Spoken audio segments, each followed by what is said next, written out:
In the fall of 2022, a manatee appeared in a river that had no business containing a manatee.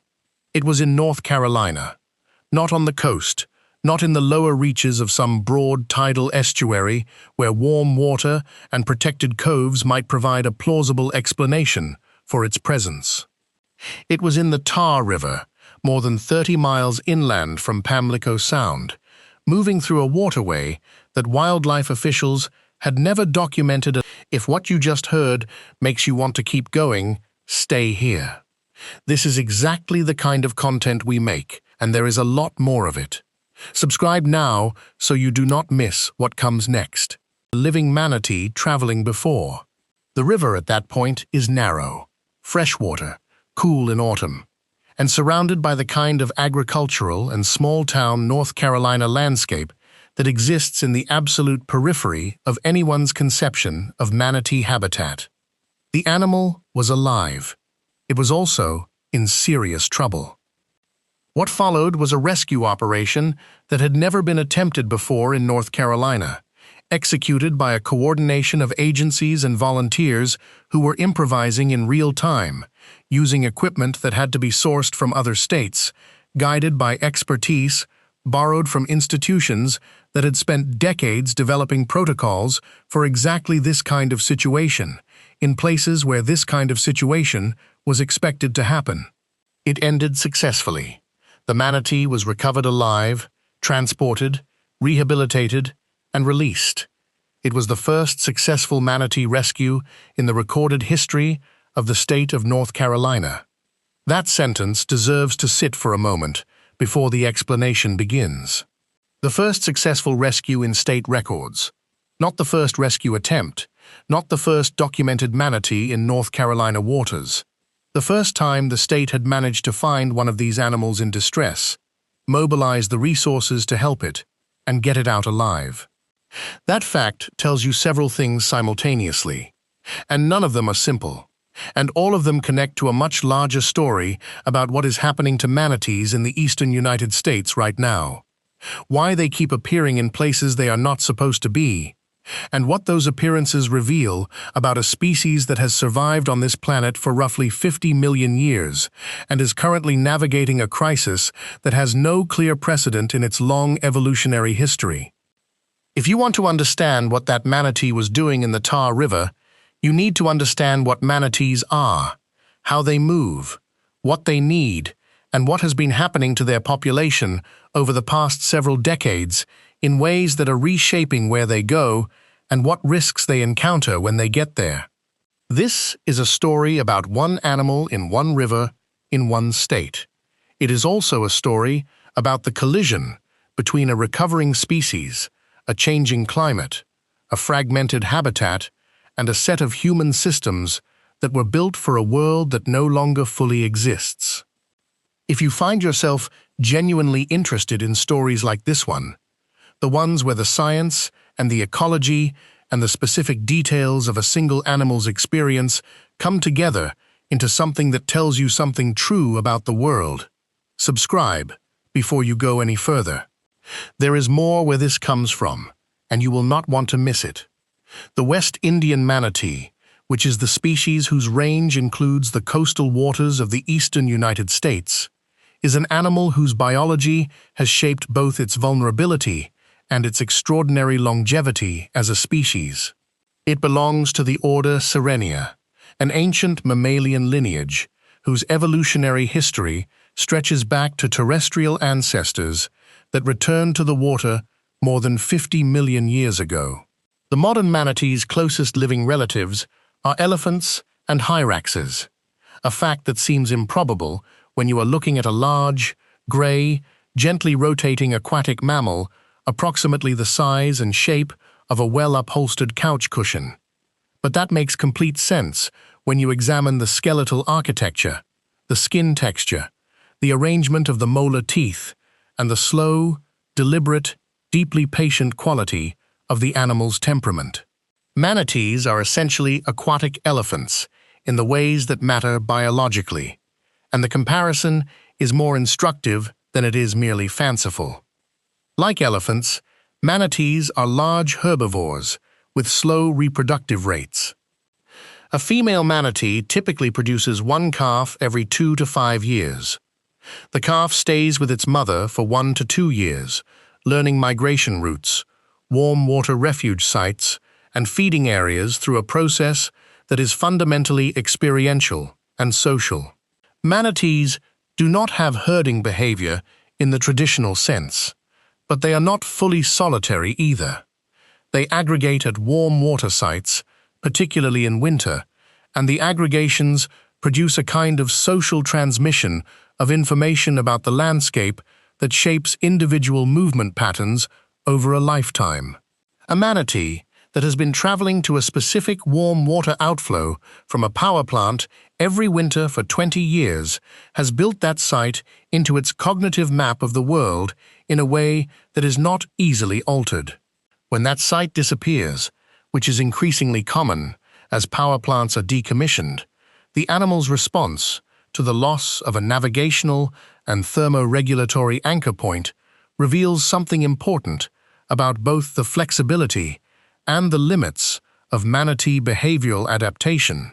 The thermoregulatory dimension of manatee biology is the most critical single factor in understanding why they appear in unusual places, why they get into trouble when they do, and why the current moment in manatee conservation history is both more hopeful and more precarious than the simple population numbers suggest. Manatees are mammals.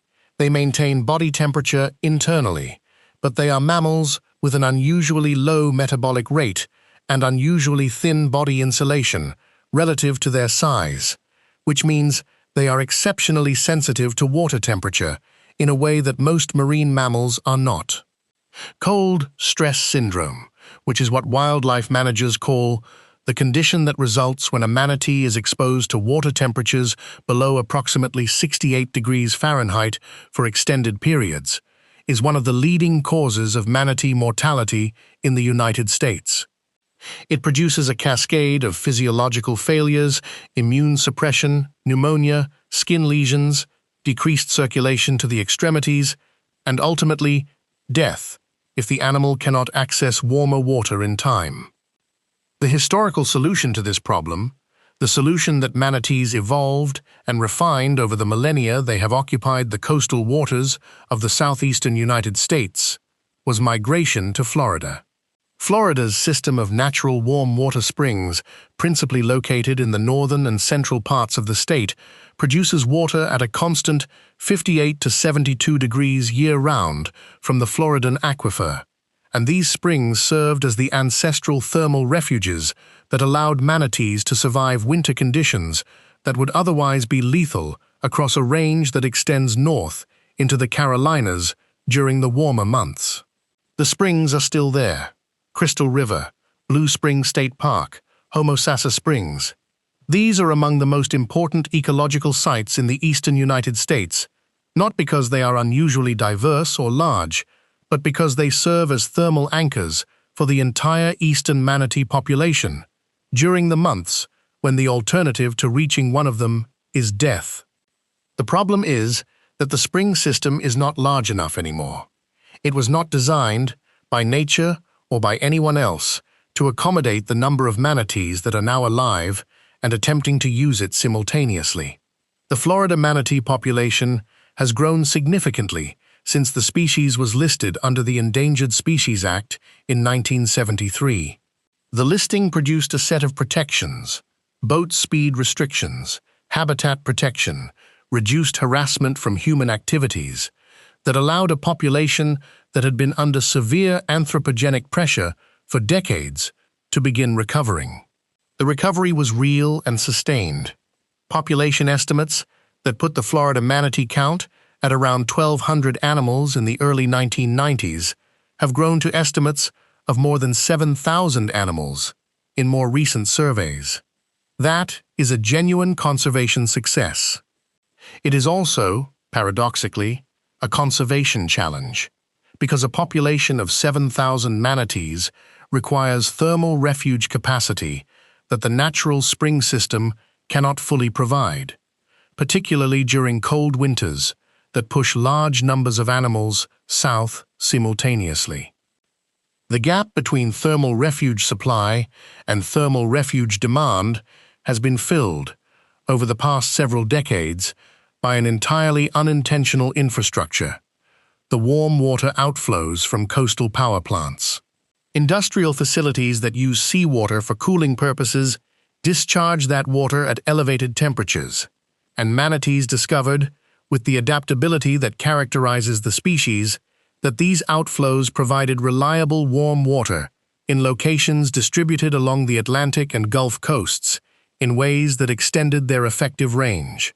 Power plant warm water aggregation sites became, over the course of decades, critical components of the manatee's winter survival infrastructure. Individual animals learned specific sites. They returned to them annually.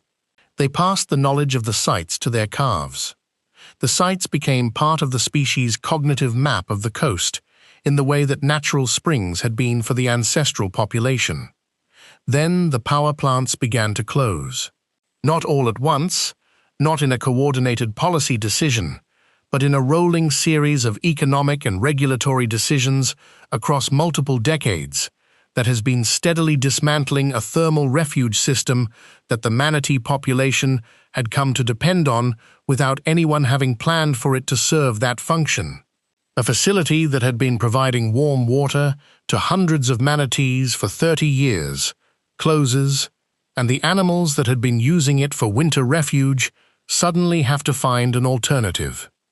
Some find other sites. Some travel south to natural springs that are already crowded. Some, particularly younger animals that have not accumulated the navigational knowledge and behavioral flexibility that older animals develop over decades of wide-ranging movement, stay in the vicinity of the closed facility longer than is safe, hoping for water that is no longer coming, and die of cold stress. This is the background against which the Tar River manatee's appearance needs to be understood. It is not a random event. It is not simply an adventurous individual wandering out of range for reasons that cannot be explained. It is one expression of a pattern that wildlife managers and manatee researchers have been watching with increasing concern for years. The pattern of manatees appearing in places they have not historically been, moving into river systems, coastal inlets, and inland waterways that lie at the northern and western edges of their documented range, sometimes in water conditions that put them at immediate risk, navigating a thermal landscape that is changing faster than the behavioral traditions of the species can fully track. The Tar River begins in Person County in north-central North Carolina and flows generally eastward for roughly 200 miles before emptying into Pamlico Sound near the town of Washington, North Carolina. The lower Tar becomes the Pungo River as it approaches the Sound, and the estuary it forms is one of the most productive and ecologically significant coastal systems in the mid-Atlantic region. The lower reaches of the Tar and the Pamlico Sound, into which it drains, are not unprecedented manatee territory. Animals moving north along the Atlantic coast during the summer months, following the warm Gulf Stream-influenced coastal waters that allow them to extend their range seasonally, have been documented in North Carolina coastal waters. The state sits at the northern edge of the species' seasonal range on the east coast, and summer sightings in the sounds and lower river mouths are occasional enough to be notable, but not rare enough to be scientifically alarming. What the 2022 animal did was different. It did not appear in the lower estuary. It did not linger in the Sound. It moved inland, 30 miles or more up a river that gets narrower, shallower, and progressively less hospitable with every mile traveled away from the coast. It was moving in autumn, which is when any responsible migration strategy for a manatee in North Carolina would have it heading south rather than north and inland. The water temperature in the Tar River in the fall drops faster than coastal water temperatures because freshwater rivers lose heat more quickly than tidal estuaries. The food available in the river submerged aquatic vegetation, and riparian plant material is not the same quality or quantity as the seagrass beds that constitute the primary high-energy food source for manatees in coastal habitats. The animal was, from the perspective of manatee survival calculus, going the wrong direction at the wrong time of year into the wrong kind of water for the wrong reasons. Except that none of that framing is quite accurate, because it assumes the animal was making a decision in the way that framing implies. Manatees do not navigate by consulting a map or executing a deliberate strategy. They navigate by following thermal gradients, following food, following learned routes, and following the behavioral legacy of what has worked before, either for them individually or for animals whose movements they have learned to track. An animal that moves up a river in autumn is following something. It may be following a thermal gradient that is producing unexpectedly warm water further inland than is typical. It may be following food. It may be a young animal without established migration routes, making exploratory movements that represent the behavioral frontier of the species' range expansion. It may be an animal that has become disoriented by a set of environmental conditions that have disrupted the cues it normally uses to navigate. All of these explanations are partial. None of them is complete. The honest answer is that wildlife officials and researchers looking at the 2022 Tar River case did not know with certainty what had driven the animal this far inland, and the uncertainty itself is informative. It points to the degree to which manatee movement ecology, particularly at the range edges and in novel habitats, is still incompletely understood, and to the degree to which the environmental conditions shaping those movements are changing fast enough that historical data provides only partial guidance for predicting what individual animals will do next. What the officials did know when the manatee was first reported was that the situation was urgent. The water temperature in the Tar River was dropping. The season was wrong. The animal was far from any thermal refuge. And North Carolina had essentially no operational infrastructure for dealing with what it was facing. The first reports of the manatee came from local residents along the Tar River who had spotted it and reported it to wildlife authorities. This is how the majority of unusual manatee sightings are first documented, through citizen observation and reporting, and the network of people paying attention to the rivers and waterways of coastal North Carolina is, in this respect, an underappreciated monitoring system for a state that does not have the intensive manatee research infrastructure that Florida maintains. The reports made their way to the North Carolina Wildlife Resources Commission, which is the state agency with jurisdiction over wildlife management, and which found itself holding a problem for which its operational playbook provided limited guidance. The North Carolina Wildlife Resources Commission contacted the United States Fish and Wildlife Service, which coordinates manatee rescue and response activities under the federal framework of the Endangered Species Act and the Marine Mammal Protection Act. The federal involvement brought in a coordinating structure that could draw on resources and expertise that the state agency alone could not access. It also brought in contact with the network of manatee rescue and rehabilitation facilities that operate primarily in Florida and that collectively hold most of the institutional knowledge in the country about how to capture, transport, assess, and treat a manatee in distress. The Sea to Shore Alliance, a conservation organization that specializes in manatee research and protection and maintains relationships across the network of agencies and institutions involved in manatee conservation on the East Coast, became part of the coordinating structure. The organization's experience with manatee response and its familiarity with the logistical challenges of working with large, aquatic mammals in field conditions outside of controlled rehabilitation settings made it a significant asset in the planning process.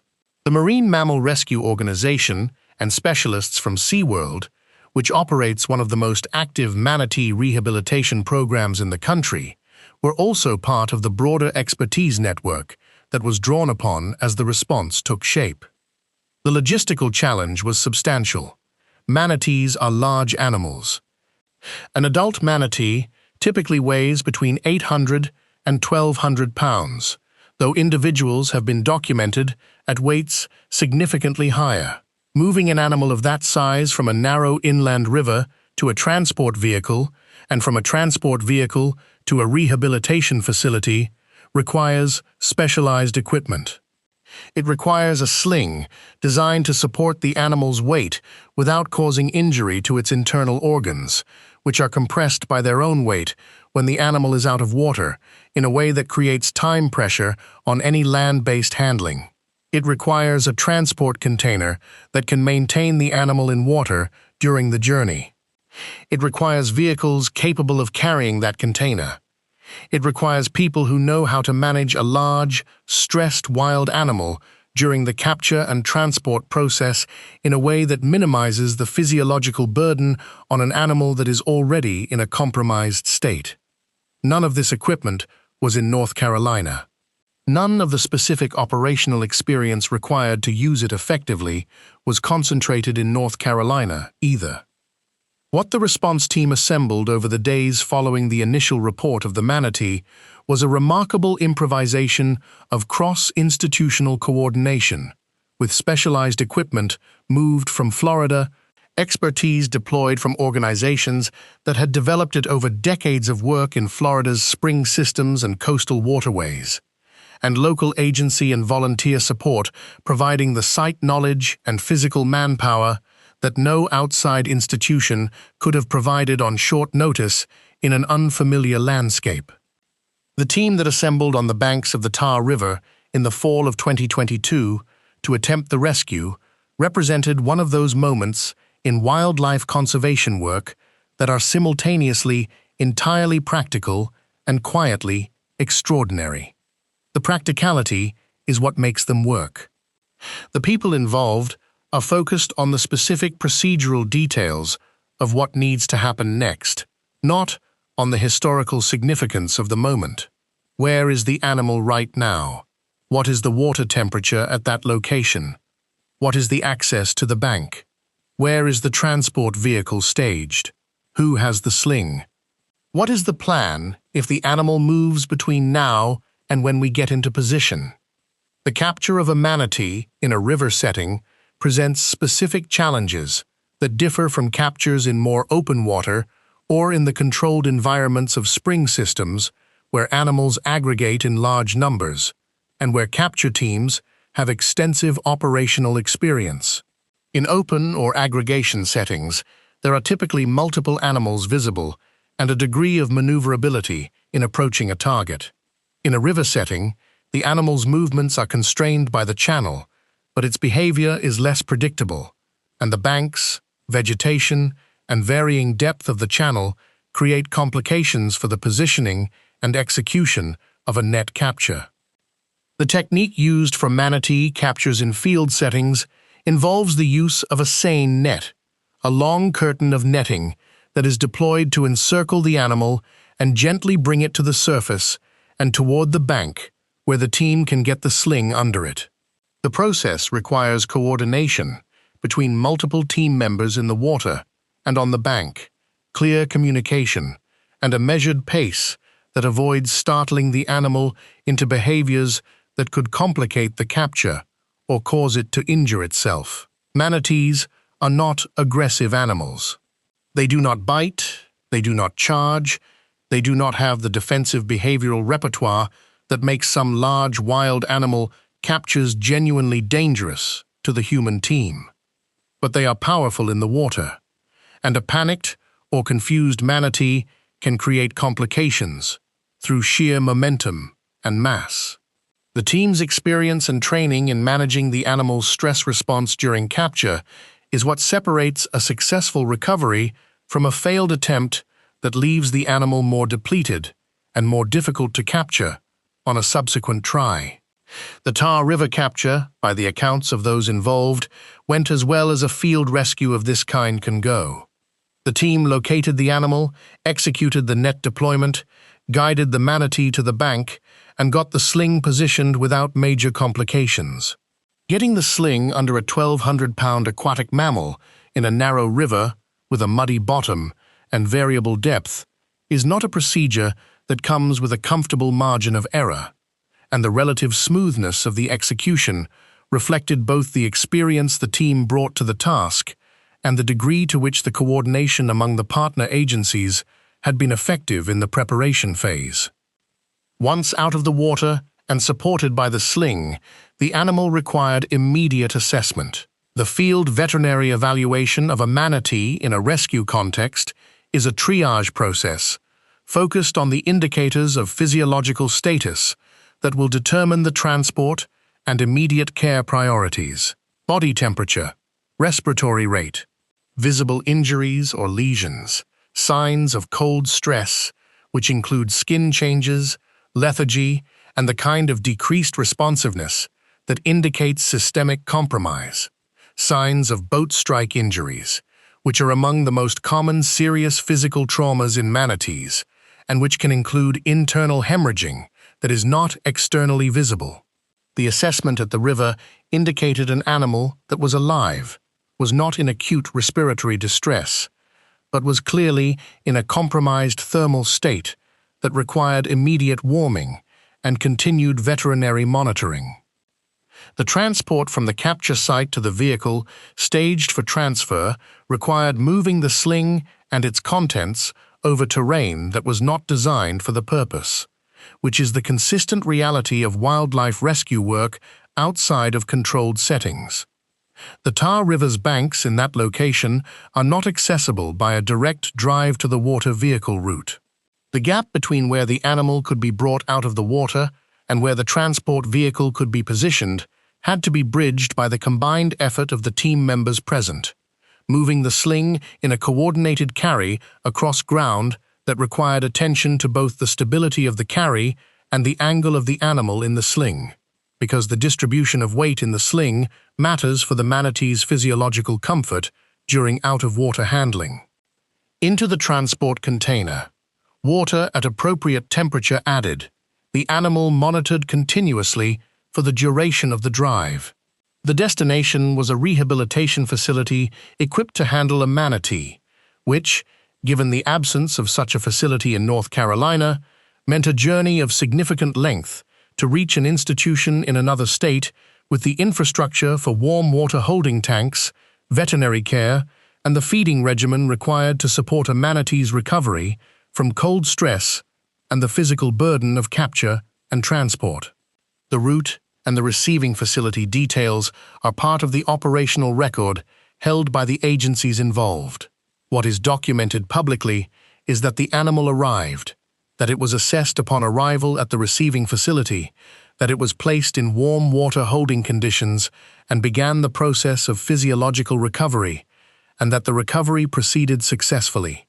The rehabilitation period for a cold-stressed manatee can range from weeks to months, depending on the severity of the physiological compromise at the time of rescue, the animal's age and baseline health status, and the speed with which it responds to warming and supportive care. The Tar River animal's rehabilitation progressed to the point where the team managing its care determined that it had recovered sufficiently to be considered for release. The release of a rehabilitated manatee is a decision that carries its own set of considerations. Where to release? At what time of year? With what tracking infrastructure? At what water temperature? The release location should be one that allows the animal to orient toward appropriate habitat for the season, without immediately encountering the same conditions that produced the rescue situation. For a manatee that was in trouble in North Carolina in autumn, the release strategy was oriented toward getting the animal into Florida waters, or warmer coastal conditions, where its long-term survival prospects were substantially better than a return to the Tar River in a season that would not support it. The tracking component of the release is worth attention because it connects the individual story of this one animal to the broader scientific enterprise of understanding manatee movement and behavior in a rapidly changing environment. Acoustic and satellite telemetry tags attached to rehabilitated manatees have produced some of the most detailed movement data available for the species, tracking individuals across migrations that span hundreds of miles and connecting the dots between the aggregation sites, feeding areas, and thermal refuges that constitute the geographic template of a manatee's life.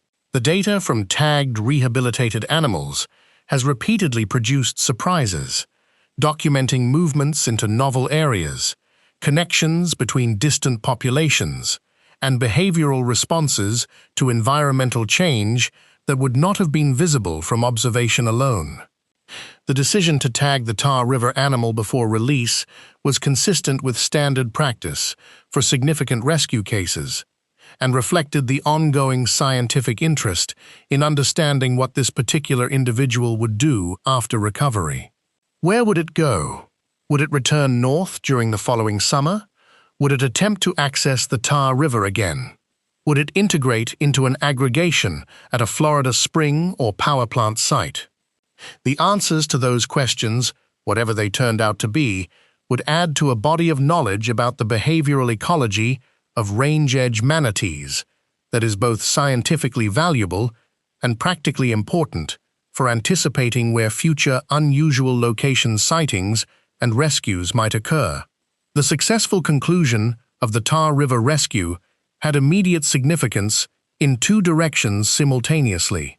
It demonstrated that North Carolina could execute a manatee rescue, that the improvised coordination of federal, state, and nonprofit resources could produce a functional response team capable of recovering an animal from a difficult inland location in a state without dedicated manatee rescue infrastructure. That demonstrated capacity matters because it is not a one-time event. The conditions that produced the Tar River situation are not going away. They are, by every measure available, intensifying. The broader pattern of manatees appearing in unusual locations along the Atlantic and Gulf coasts has been documented with increasing frequency over the period spanning the last 2 decades. Animals have been reported in Virginia's Chesapeake Bay tributaries in numbers and at times of year that represent departures from historical patterns. Individual animals have been documented in South Carolina's inland river systems. Sightings in Maryland waters have increased. Each of these sightings represents an animal that has moved beyond the traditional boundaries of the species' seasonal range, into water that becomes progressively more thermally hostile as the season changes, far from the rescue infrastructure that is concentrated in Florida. The drivers of this range expansion are multiple and interact in ways that make attributing the pattern to any single cause an oversimplification. The recovery of the manatee population is one factor. More animals means more animals at the range edges. More individuals making exploratory movements into novel areas. More young animals without established traditional routes, charting their own paths through a coastal landscape their ancestors did not occupy in the same numbers. Population growth alone predicts some degree of range expansion simply through the statistical reality of more individuals encountering the probability landscape of novel habitat.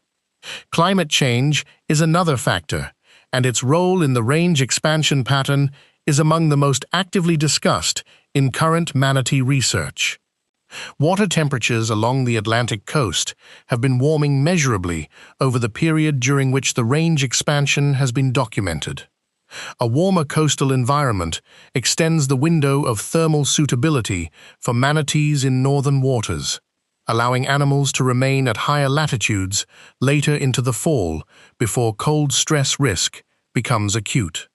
The same animal that would have needed to begin southward migration in September a generation ago may now be able to remain in Virginia or North Carolina waters into October or even November without encountering immediately dangerous temperatures.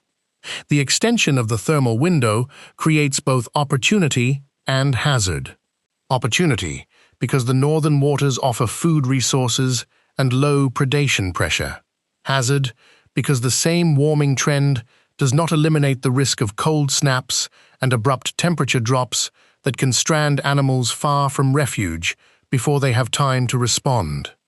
The power plant closure issue connects to the range expansion in a specific and important way. As traditional warm water refuge sites along the mid-Atlantic coast have disappeared with the closure of industrial facilities, the effective refuging landscape for manatees in the mid-Atlantic region has contracted even as the population has grown. Animals that historically wintered at sites in Georgia or South Carolina that no longer provide warm water are under pressure to either travel further south to reach Florida Springs or to find novel alternatives. Some of the movements into inland river systems may represent exactly this kind of search behavior, animals looking for warm water refuges in a coastal landscape where the familiar sites are no longer available. The seagrass crisis in Florida, which has emerged as one of the most acute conservation emergencies in the state's recent ecological history, adds another layer of pressure that shapes where manatees are and how they behave when they get there. Seagrass beds in the Indian River Lagoon, historically one of the most productive manatee feeding areas on the East Coast, have experienced catastrophic declines over the past decade, driven by water quality degradation, algal blooms, and reduced light penetration from nutrient pollution.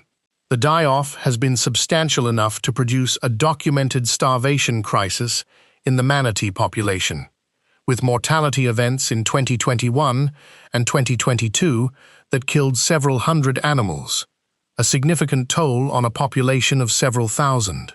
Animals that cannot find sufficient food in their traditional Florida feeding grounds are under nutritional pressure that may drive them to extend their northern forays in search of alternative food sources, to move into rivers and estuaries that offer submerged aquatic vegetation that the degraded lagoon system no longer provides, and to take risks with their thermal safety that a well-fed animal in good condition would not need to take.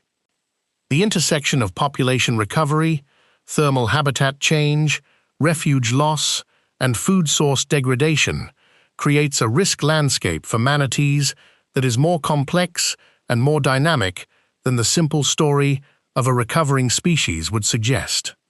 The population numbers are genuinely improving. The structural conditions supporting that population are simultaneously becoming less stable in specific and important ways. The animals appearing in places like the Tar River are not random anomalies. They are the visible edge of a set of pressures that are reshaping where manatees go and what risks they encounter.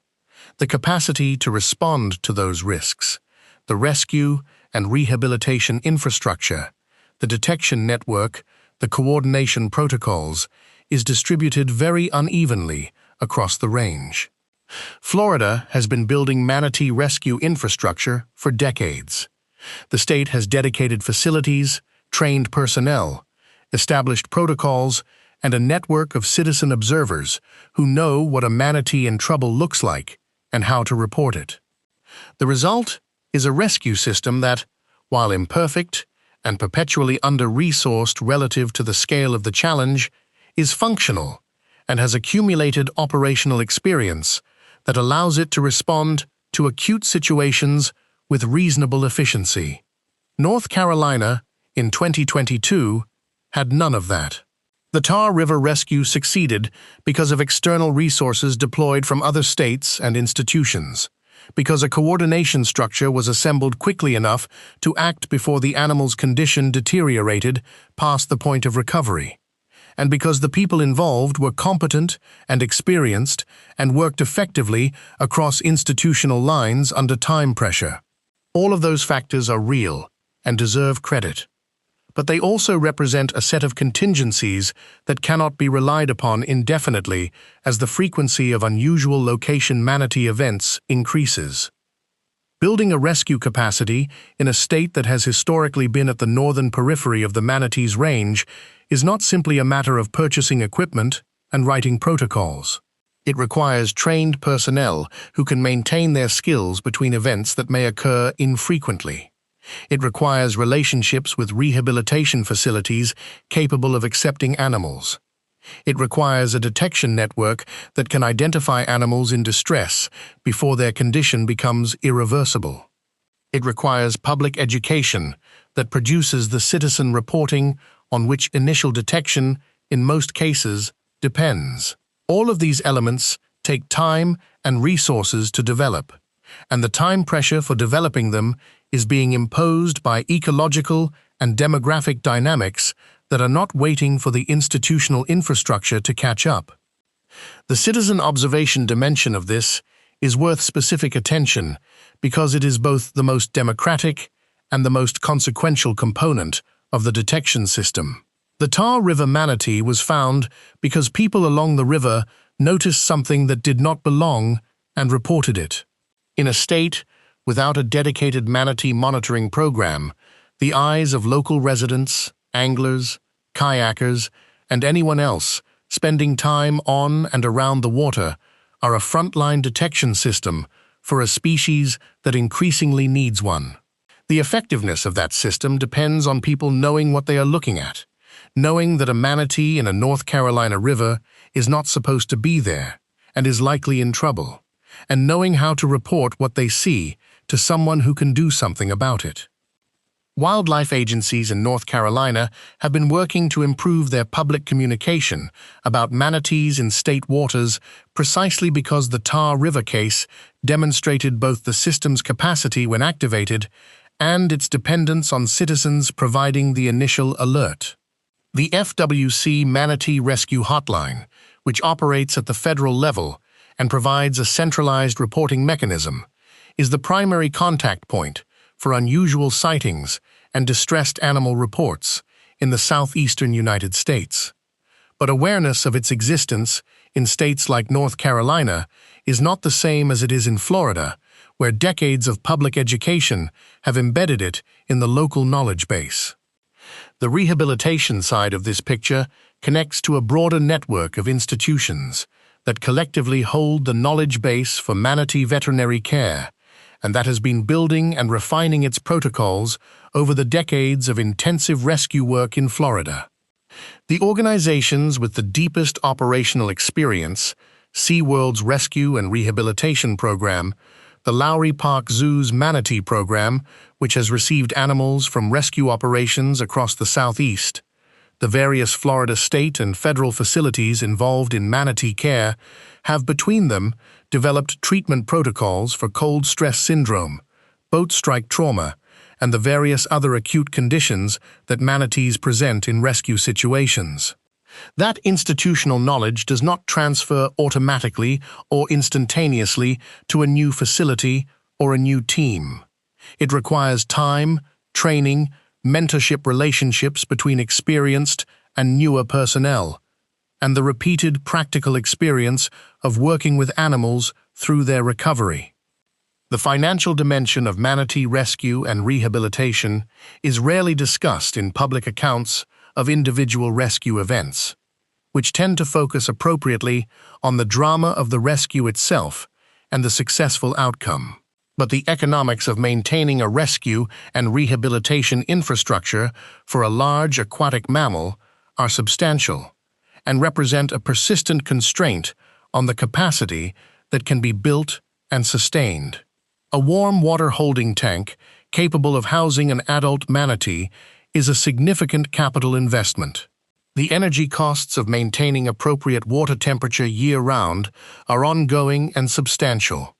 Veterinary care for a large aquatic mammal requires specialized expertise that commands specialized compensation. The food costs alone for an animal consuming the quantities of vegetation that manatees require during active rehabilitation are not trivial. The aggregate cost of a full rescue, transport, and rehabilitation episode for a single manatee can run into the tens of thousands of dollars, and the facilities absorbing those costs are typically doing so with funding from a combination of government appropriations, private donations, and the support of partner institutions.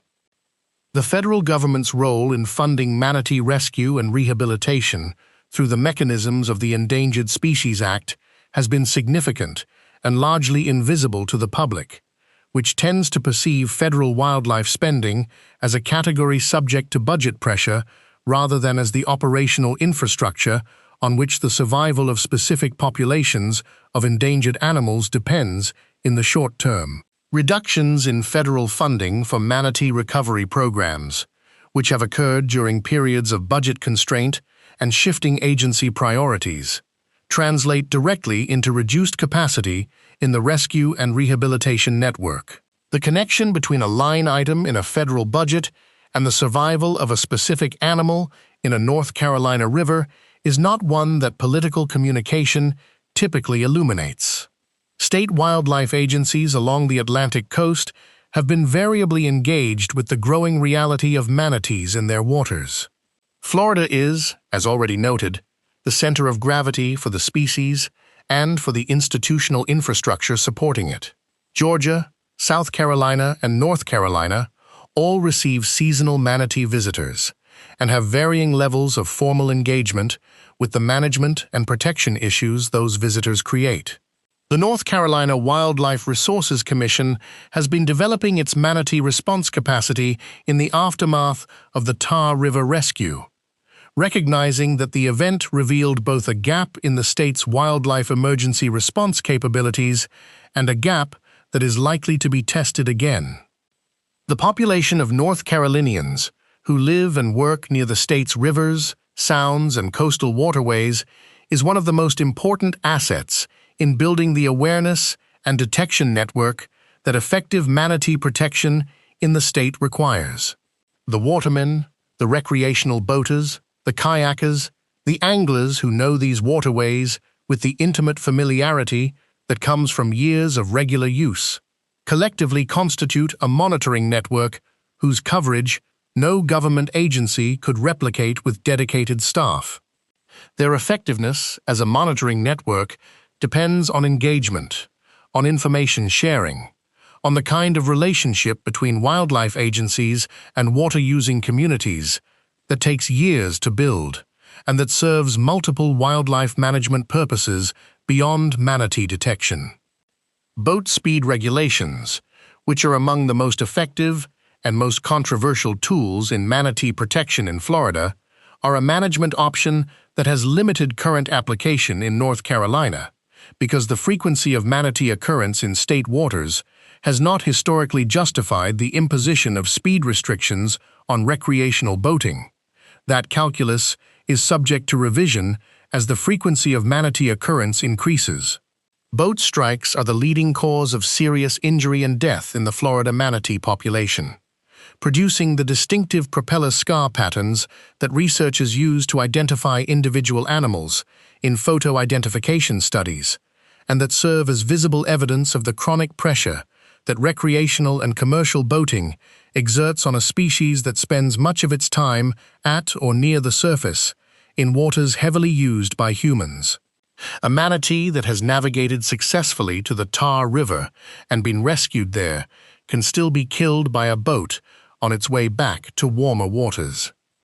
The photo identification database for Atlantic coast manatees, which has been compiled primarily through work in Florida over decades of dedicated observer effort, is one of the most important tools available for tracking individual animals across their range and connecting sightings in unusual locations to the population and movement history of specific individuals. When a manatee appears in a North Carolina river, the possibility that it is a previously documented animal with a known history of movements, health assessments, and behavioral records is not remote. The database contains thousands of individual records, and a match between a Tar River observation and an existing record would provide immediate context about the animal's identity, origin, and previous health status that shapes the clinical approach to any rescue intervention. The veterinary science of manatee rehabilitation has advanced substantially over the past 3 decades. The early years of organized manatee rescue in Florida were characterized by improvisation, by protocols developed through trial and error with animals whose physiology was incompletely understood and whose responses to human handling and captive conditions were not well documented.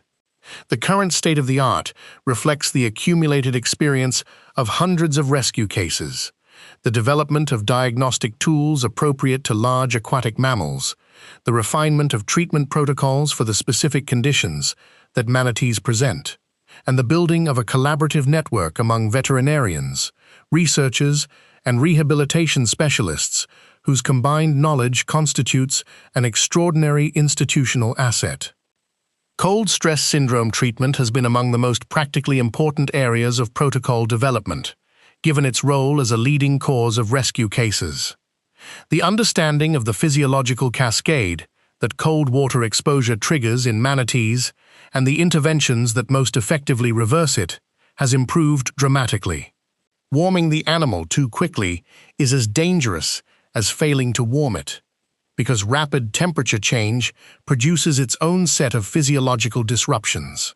Antibiotic therapy for the pulmonary infections that frequently accompany cold stress cases has been refined. Nutritional support protocols that maintain an animal's caloric intake during the period when cold stress has suppressed appetite have been developed. The result is a rehabilitation outcome rate for cold stress cases that is substantially better than the outcomes achieved in the early years of organized rescue effort. The Tar River rescue fits into this history as a proof of concept for a specific capability: the capability to execute a successful field rescue and transport in a state without dedicated manatee rescue infrastructure, using improvised coordination among multiple agencies and institutions operating under time pressure in an unfamiliar environment. The proof of concept does not automatically translate into a sustainable operational system. It demonstrates what is possible when the right combination of resources, expertise, and coordination can be assembled. It does not guarantee that the same combination will be available the next time a manatee needs help in North Carolina waters, which is a different and in some ways more important question. The Tar River rescue also fits into a longer story about the relationship between manatee conservation and the human communities that share the southeastern coast with the species. That relationship has evolved significantly over the decades since the Endangered Species Act listing in 1973, and the various state and federal protections that followed. In the early years of manatee conservation efforts in Florida, the primary public engagement challenge was convincing a boating community and a development industry that the inconveniences of manatee protection were justified by the animal's ecological significance and conservation status. The resistance was real and persistent, expressed in opposition to speed zones, in skepticism about population estimates, in arguments about the economic costs of development restrictions in manatee habitat. The conservation movement that built around manatees did something unusual in American wildlife protection history. It made a large aquatic herbivore into a genuine object of public affection. The manatee's physical appearance, its slow and gentle quality, its complete harmlessness to humans, its habit of approaching boats and swimmers with the kind of curious, unhurried interest that projects a personality onto the animal in a way that is irresistible to most observers, made it an extraordinarily effective ambassador for the cause of its own protection. The state of Florida's manatee became one of the most recognized wildlife symbols in the country. Tourism centered on manatee watching, particularly at the winter aggregation sites in Crystal River and at Blue Spring State Park, generated economic value that gave communities previously skeptical of manatee protection concrete reasons to support it. The T-shirts and the educational programs and the swim with the manatees experiences built a constituency for the animal that transcended the traditional boundaries of the conservation community. That public affection is a conservation asset of real significance. It shapes